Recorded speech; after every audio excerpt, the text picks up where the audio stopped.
Hare Krishna, Radhe Radhe. Welcome to my channel. तो जी कैसे हो आप सभी लोग। उम्मीद करती हूँ कि राधे कृष्ण जी की कृपा से आप सभी लोग अच्छे होंगे और स्वस्थ होंगे। तो जी आज की वीडियो में हम जानेंगे अक्षय तृतीया के विषय में। 2024 में अक्षय तृतीया कब है और पूजा का शुभ मुहूर्त और इसके महत्व के विषय में हम जानेंगे।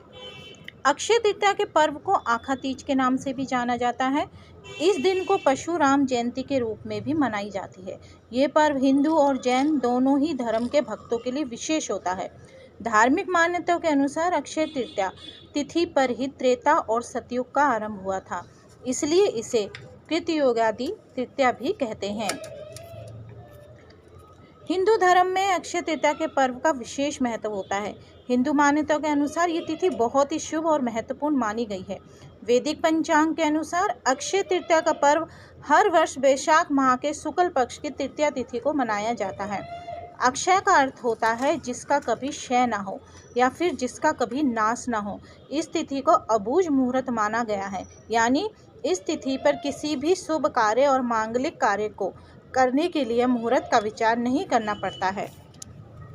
धार्मिक मान्यता के अनुसार इस शुभ पर्व पर किया जाने वाला दान, पुण्य, पूजा पाठ, जप तप और शुभ कर्म करने पर मिलने वाला फलों में कभी कमी नहीं आती है। इस दिन सोने के गहने खरीदने और माँ लक्ष्मी की पूजा करने का विशेष महत्व होता है। इस वर्ष अक्षय तृतीया का पावन त्योहार 10 मई को है। ऐसे में आइए जानते हैं इस पर्व के महत्व और तिथि के बारे में कुछ बातें। इस वर्ष अक्षय तृतीया का पर्व शुक्रवार 10 मई को मनाया जाएगा। वैदिक पंचांग के अनुसार वैशाख माह के शुक्ल पक्ष की तृतीया तिथि की शुरुआत 10 मई को सुबह 4:17 पर होगी। वहीं इस तृतीया तिथि का समापन 11 मई 2024 को सुबह 2:50 पर होगी। तो उदया तिथि के आधार पर 10 मई को अक्षय तृतीया का पर्व मनाया जाएगा। अक्षय तृतीया त्यौहार पर माँ लक्ष्मी और भगवान विष्णु की पूजा के लिए शुभ मुहूर्त सुबह 5:48 से लेकर दोपहर 12:23 तक का रहेगा। तो आइए अब जानते हैं अक्षय तृतीया के महत्व के विषय में। अक्षय तृतीया के पर्व को आखा तीज के नाम से भी जाना जाता है। इस दिन को परशुराम जयंती के रूप में भी मनाई जाती है। ये पर्व हिंदू और जैन दोनों ही धर्म के भक्तों के लिए विशेष होता है। धार्मिक मान्यताओं के अनुसार अक्षय तृतीया तिथि पर ही त्रेता और सतयुग का आरंभ भी हुआ था, इसलिए इसे कृतयुगीय तृतीया भी कहते हैं। अक्षय तृतीया तिथि की अधिष्ठात्री देवी पार्वती है।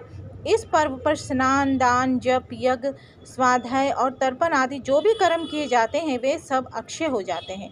ये तिथि संपूर्ण पाप का नाश करने वाली, सभी सुखों को प्रदान करने वाली मानी गई है। शुभ कार्य को संपन्न करने के लिए अक्षय तृतीया की तिथि बहुत ही खास मानी गई है। इस दिन नई योजनाओं को शुरू करने, नए व्यवसाय, नौकरी, नए घर में प्रवेश करने, शुभ खरीदारी के लिए बहुत ही शुभ माना गया है। स्वयं सिद्ध अबूझ मुहूर्त है अक्षय तृतीया। शास्त्रों में अक्षय तृतीया तिथि को स्वयं सिद्ध अबूझ मुहूर्त माना गया, यानी इस तिथि पर बिना मुहूर्त का विचार किए सभी प्रकार के शुभ कार्य संपन्न किए जा सकते हैं। इस दिन कोई भी शुभ मांगलिक कार्य जैसे विवाह, गृह प्रवेश, सोने चांदी के आभूषण, घर, भूखंड या वाहन आदि की खरीदारी से संबंधित कार्य किए जा सकते हैं। ऐसी मान्यता है कि इस अबूझ मुहूर्त की तिथि पर व्यापार आरंभ, गृह प्रवेश और वैवाहिक कार्य, सकाम अनुष्ठान, दान, पुण्य, पूजा पाठ अक्षय रहता है, अर्थात वे कभी नष्ट नहीं होता है। अक्षय तृतीया में ज्योतिषियों का क्या महत्व है। हिंदू पंचांग के अनुसार हर वर्ष अक्षय तृतीया का त्योहार वैशाख माह की शुक्ल पक्ष की तृतीया तिथि को मनाया जाता है। वैदिक ज्योतिष शास्त्र में इस तिथि का विशेष महत्व होता है। ज्योतिष शास्त्र के अनुसार जब अक्षय तृतीया का पर्व आता है तब सूर्य अपनी उच्च राशि मेष में रहते हैं। साथ ही इस तिथि पर चंद्रमा वृषभ राशि पर मौजूद होते हैं। माना जाता है कि इस दौरान सूर्य और चंद्रमा दोनों ही सबसे ज़्यादा चमकीले, यानी सबसे ज़्यादा प्रकाश उत्सर्जित करते हैं। इस तरह से अक्षय तृतीया पर ज़्यादा से ज़्यादा प्रकाश पृथ्वी की सतह पर मौजूद रहता है। इसी कारण इस अवधि को सबसे शुभ माना गया है। तो आइए अब हम जानते हैं कि अक्षय तृतीया के पर्व से जुड़े कुछ 10 महत्वपूर्ण तथ्य। नंबर 1, अक्षय तृतीया तिथि पर भगवान विष्णु के छठे अवतार भगवान श्री परशुराम जी की जयंती भी मनाई जाती है। भगवान परशुराम जी को चिरंजीवी माना गया है, इसी कारण से इस चिरंजीवी तिथि भी इसे कहा जाता है। नंबर 2, अक्षय तृतीया पर ही सतयुग और त्रेता युग का प्रारंभ हुआ था। नंबर 3, भगवान विष्णु के अवतार पर नर नारायण और हयग्रीव का अवतरण अक्षय तृतीया की तिथि पर ही हुआ था। नंबर 4, इस तिथि पर ही ब्रह्मा जी के पुत्र अक्षय कुमार का आविर्भाव हुआ था। नंबर 5, अक्षय तृतीया के दिन ही वेद व्यास और श्री गणेश जी द्वारा महाभारत ग्रंथ के लेखन का प्रारंभ किया गया था। नंबर 6, अक्षय तृतीया के पर्व के दिन ही महाभारत के युद्ध का समापन हुआ था। नंबर 7, धार्मिक मान्यता के अनुसार अक्षय तृतीया की तिथि पर ही माँ गंगा पृथ्वी में आगमन हुआ था। नंबर 8, इस तिथि पर ही हर वर्ष श्री बद्रीनाथ के कपाट खोले जाते हैं।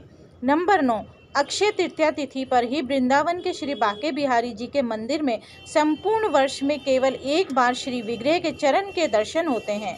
नंबर 10, अक्षय तृतीया तिथि से ही उड़ीसा के प्रसिद्ध पुरी रथ यात्रा के लिए रथों के निर्माण का कार्य शुरू हो जाता है।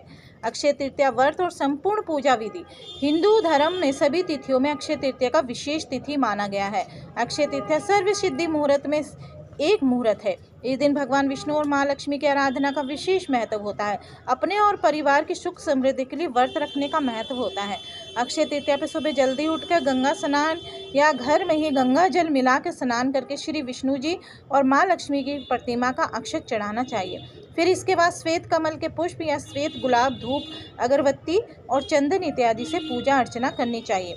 नैवेद्य के रूप में जो गेहूँ या सत्तू, ककड़ी, चने की दाल आदि अर्पित करें। इस दिन ब्राह्मणों को भोजन कराएं और उन्हें दान दक्षिणा करके उनका आशीर्वाद प्राप्त करें।